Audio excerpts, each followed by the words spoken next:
Agora, pessoal, indo para a nossa parte final do assunto sobre autismo, eu quero falar um pouquinho para vocês das adaptações. A adaptação curricular, ela é feita para o aluno com deficiência intelectual, certo? A criança com autismo, o estudante com autismo, não necessariamente ele vai precisar de uma adaptação curricular, mas muitas vezes ele vai precisar do quê? De variações, não é? Variações no método, nas atividades, na avaliação, no tempo. Nessa hora aqui, nós podemos pensar na introdução de questões, nem que sejam pequenas, mas incluir um pouquinho aí de aba, de TIT, de PECs, que são as metodologias que eu mostrei para vocês. Nossa, mas como que eu vou fazer isso? Eu não faço nem ideia do que é. Geralmente, o aluno com autista, o estudante com autista, ele tem as terapias. Isso não vai ser 100%, lógico, mas nos casos que tem, o apoio, né, a esses profissionais é muito importante. Eu procurar um vínculo com os profissionais que atendem essa criança, nas terapias, os profissionais das salas de recurso, porque sendo autista ele tem direito a essa sala, a sala de recurso. Então, são profissionais, tanto os profissionais das terapias, dos atendimentos multidisciplinares, multiprofissionais, como os da sala de recurso. Para muitas vezes não é adaptar o currículo, porque ele não precisa de um currículo adaptado, ele tem uma compreensão como dos demais alunos, mas adaptar as estratégias, muitas vezes, a metodologia, os recursos, certo? Então, dentro da adaptação para o aluno com autismo, utilizar as metodologias TIT, PECs e ABA, se houver a necessidade, e também o apoio intensivo dos profissionais que atendem esse aluno, sejam nas terapias ou nas salas de recurso. Isso é fundamental, fundamental, não é? Ah, mas ele não vai, a família não faz nenhuma terapia, mas ele tem a sala de recurso. E o profissional da sala de recurso, ele sabe e muito bem como fazer esse apoio. Então, toda forma de parceria que nós encontrarmos é muito importante. Aqui eu coloquei também nas adaptações de acesso, no caso, não é? Mas não em adaptação curricular. O que que eu posso pensar para esse aluno com autismo? A questão do espaço, do material, da comunicação. Ou seja, eu volto aqui falar no ABA, na questão comportamental, no TIT aprendizado e no PECs na comunicação. Mas também, independente dessas metodologias, a questão da pessoa com autismo, respeitar essa sua individualidade é muito grande. O tempo para ele, muitas vezes, não é igual para os outros, ou há uma necessidade maior de tempo ou menor. O dar uma pausa para que ele faça, né, que ele tenha um comportamento que faz bem a ele, seja ler um gibi, seja fazer, né, ver uma revista, alguma coisa aqui, desse comportamento dele que reforce isso para ele, que seja da sua necessidade. Essas questões do autista na escola, nós temos que entender essa questão dos recursos pessoais.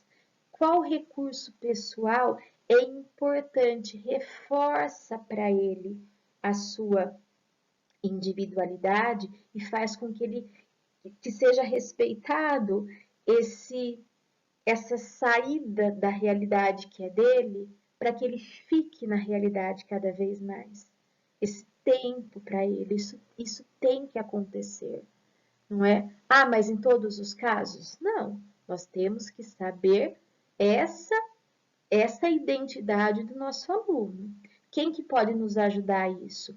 O responsável, como eu já disse, né? A gente imagina que sempre o responsável vai ser aí a maior ponte, não é? Para nós, mas também os outros profissionais que fazem o atendimento, certo? Há crianças, eu me refiro aos menores, inclusive com autismo, que eles precisam levar um objeto na bolsa, lá dentro da mochila.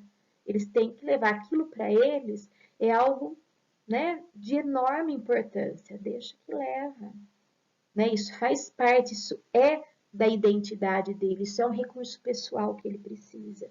Então, as adaptações de acesso, se houver necessidade, elas vão existir, mas se não houver necessidade, também não irão existir. Bem, eu trouxe aqui para vocês também um pouquinho a questão do currículo funcional natural.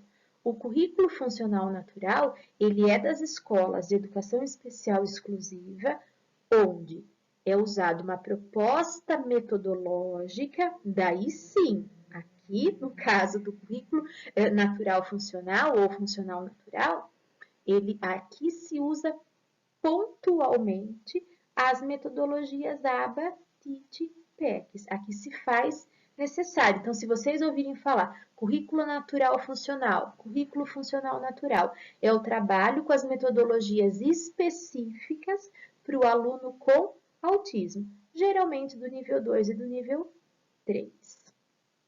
Também eu trouxe um parágrafo específico disso, da parceria. Nós não podemos, no ambiente escolar, não é? Se o meu aluno não tem esse acesso aos recursos fora da escola, não é? A gente sabe que em muitos casos não tem, mas todos os recursos oferecidos para ele em escola, no ambiente escolar, a gente tem que ter sim essa parceria, essa conversa, essa discussão. Não é? A interação entre os professores. Não é que um sabe mais e o outro sabe menos. Aí eu vou pedir para ele porque eu não sei e ele sabe. Não é nessa situação. É uma parceria. Não é? Como que o professor da sala de recursos faz esse atendimento, ele pode te ajudar enquanto sala regular, ou o professor da sala de recursos para desenvolver o trabalho dele, também perguntar para o professor de sala regular, olha, na sua aula ele fica tão bem, como que você está fazendo? Enfim, uma interação, a parceria para o atendimento, não só do autista, mas dos alunos da educação especial, dos alunos da educação inclusiva, se faz muito necessário. E eu pontuei esse parágrafo aqui em relação ao autismo, principalmente por conta das questões metodológicas. Não é? As metodologias, elas são muito importantes para o atendimento. E por que não contar com o apoio de um profissional que sabe trabalhar com isso, certo? Agora eu coloquei um pouquinho a respeito da proposta pedagógica, o foco do nosso aluno com autismo. O que eu posso propor de forma geral para essa criança? Sempre com vistas à funcionalidade. Os objetivos e conteúdos curriculares de caráter funcional e prático. O que eu consegui trazer de funcional e prático para esse aluno é de enorme importância, trazer a função para ele. Relacionamento interpessoal. Aqui no relacionamento interpessoal, o que eu consigo oferecer para que ele saia dessa individualidade? Lembrando que há as características específicas do autista, que muitas vezes nós precisamos conversar em sala de aula, ou a forma como eu professor, me relaciono, me dirijo a ele. As palavras de duplo sentido, para eles é muito difícil o entendimento. Tudo isso, quando eu falo muito difícil, é pelo caráter neural, logicamente. As palavras de duplo sentido, as ironias, o nosso pensar quando eu me refiro a esse aluno. Eu tenho um aluno na sala de aula que é autista, procurar ser claro, ser objetivo, ser direto, não é? O que mais eu posso propor para ele? O exercício da autonomia. A autonomia é funcionalidade, nós precisamos desenvolver. o conhecimento do meio social, as habilidades e competências que os outros também vão ter desenvolvidas. Focar, não é conhecer, pontuar a dificuldade que ele tem, a dificuldade que ele tem perante um conteúdo, independente da questão de autismo. E estratégias. Estratégias que são muito importantes dentro do atendimento ao nosso aluno com autista, independente da sala que for.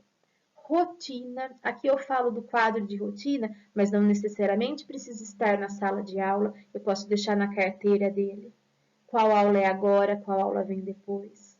Os recursos visuais para tarefas, figura, fotos e ilustrações, isso é o PECs, não é o que eu posso usar de imagem, cantinho da leitura. Ai, mas no 8º ano eu vou fazer cantinho da leitura? Não, mas eu posso ter em cima da mesa algumas revistas, alguns gibis, algum tipo de recurso que ele goste, para a hora que ele precisa disso um pouco. Rotular os objetos e espaços. Recursos visuais para comportamentos esperados, sinal, não é? Às vezes a criança ela não usa o fone e a hora que toca o sinal para ela, pela questão auditiva, né? Por essa sensibilidade auditiva que o autista tem, pode levá-lo a uma crise, a uma estereotipia. Recursos sensoriais, o quanto isso é importante. Sempre traçar o perfil dessa criança através dos relatórios. Isso é muito importante. Passagem de tempo normal para o causal, para a casualidade. Sempre fazer a relação do tempo, né? Agora é isso e fazemos isso por conta disso. Isso trabalha dentro da metodologia do autista do AB, é muito trabalhado. Eu uso isso, eu faço isso por conta daquilo. Então, o tempo normal e a causa, explicar isso para ele. Nós vamos parar por conta disso, ir antecipando para essa criança. Recursos pedagógicos diversos para adaptação, quadro de recompensas.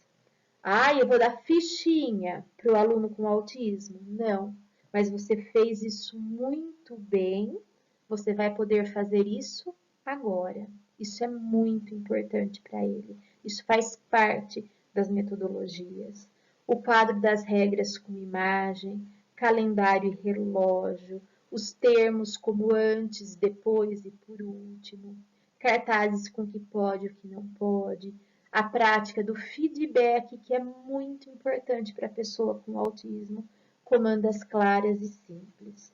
Aqui, pessoal, eu trouxe algumas estratégias, mas logicamente não é para transformar uma sala do ensino médio numa sala de educação infantil, onde a gente coloca os cartazes, não é? Mas são estratégias onde muitas vezes é o nosso discurso frente a isso. Então, são dicas de como eu posso me reportar, o que eu posso ter para facilitar a socialização desse aluno dentro da minha sala de aula. Porque, como a gente sabe, nem sempre nós temos um professor tutor, um professor de apoio, certo? E o autista nível 1, ele tem o direito garantido por lei de estar em nossa sala. Então, o que eu posso fazer para que cada vez mais o social dele vá se adequando à sala de aula? O que eu tenho que fazer para que aconteça isso? Vamos pensar nessas estratégias que, de forma simples, podem atingir muito bem a necessidade do nosso aluno. E eu coloquei aqui para vocês um esquema, isso é muito utilizado no trabalho pedagógico com pessoas com autismo, né, devido ao tempo. Eu propor esquemas de assunto é muito importante, porque às vezes ele vai ter uma pouca oralização e através de esquemas ele consegue ou falar para mim, ou também fazer o quê? Se expressar através disso. Então, fazer esquemas de conteúdo é muito importante para a pessoa com autismo. E aqui eu vou usar uma outra figura na próxima tela, né? Que é uma ampliação de repertório através da interdisciplinaridade. A gente sabe que eu usar de muita imagem para o aluno com autismo, desculpe, nem sempre é o correto, porque ele pode se distrair, ele pode se apegar à figura. Então, se eu uso um material como esse, quantas coisas eu posso tirar disso? Eu posso trabalhar vários dias com o mesmo material assim. Eu posso pedir para ele, eu posso trabalhar linha, coluna, eu posso trabalhar seres vivos e não vivos, eu posso pedir para fazer escrita de palavras, eu posso. Quantas atividades que eu posso propor em cima de um mesmo material? Que eu já usei essa imagem, não vai ser novidade no outro dia, e essa questão da distração, do apego a um detalhe, né? Que desfoque da realidade, isso não vai acontecer. Então, se esse aluno com autismo, eu preciso fazer transformações nas minhas estratégias, eu deixei aqui duas sugestões que eu acho muito importantes.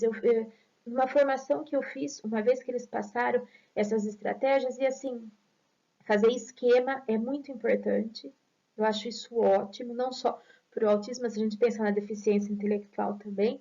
E usar o mesmo material, né? Então, eu crio um material, se houver necessidade dessa adaptação, e eu uso esse material propondo diversas atividades em cima desse mesmo material. E daí esse material não vai trazer tanta distração por ser algo novo. Às vezes eu posso ficar uma semana propondo atividades com isso, não é? Então eu trouxe essa questão, dois exemplos bem simples, bem básicos, não é só para a gente terminar elucidando com alguma coisa mais prática. Eu espero que eu tenha clareado um pouquinho para vocês. Vou passar para a próxima tela. Espero que eu tenha clareado um pouquinho para vocês, que eu tenha proposto, né, aí deixado uma reflexão para essa comparação de tudo. Eu procurei trazer tudo do autismo, do que a teoria traz. Né? Lógico que teria muito mais coisa para a gente conversar, mais assim específicas. Mas como é uma formação, eu quis trazer esse básico, certo? Eu não me aprofundei em nada. Eu quis trazer um básico para despertar novas discussões, novas conversas. É isso, tá? Não é nada específico, não trouxe nada específico. E sim, como a proposta da aula de hoje, da discussão de hoje, era isso mesmo que eu queria. Colocar esse do começo até o ponto da sala de aula, das atividades, esse nosso trabalho junto ao aluno com autismo. E depois, em cima de cada especificidade dessa, em cima de cada metodologia, em cima de cada situação, lógico que abre espaço para uma nova discussão. Mas o objetivo era esse e espero ter atingido, trazer uma visão ampla, né, do que é o autismo, dessa diversidade tão maravilhosa que nós temos nas nossas mãos, nas nossas escolas. O que se vocês não entenderam, se vocês ficaram com alguma dúvida em relação à minha fala, não é? Se houve algum equívoco no meu discurso que eu não percebi, vocês fiquem à vontade para a gente discutir, para a gente conversar. Nós temos aí os grupos de WhatsApp que abrem espaço para a nossa discussão. E eu quero deixar essa frase que eu gosto muito, dá para usar em praticamente todas as minhas aulas, não é? Que é pensar na cura. Que cura, não é? No caso da nossa aula de hoje, o autismo não é uma doença, ele é um transtorno, ele é algo que existe e que nós temos que dar a essa pessoa, através do nosso trabalho, toda a dignidade, né? Dignidade pedagógica, dignidade social, dignidade humana, não é? E é atender esse desamparo que muitas vezes os nossos alunos se encontram. Então, eu agradeço a atenção de todos vocês, muito obrigada de coração e o que vocês precisarem, eu estou às ordens.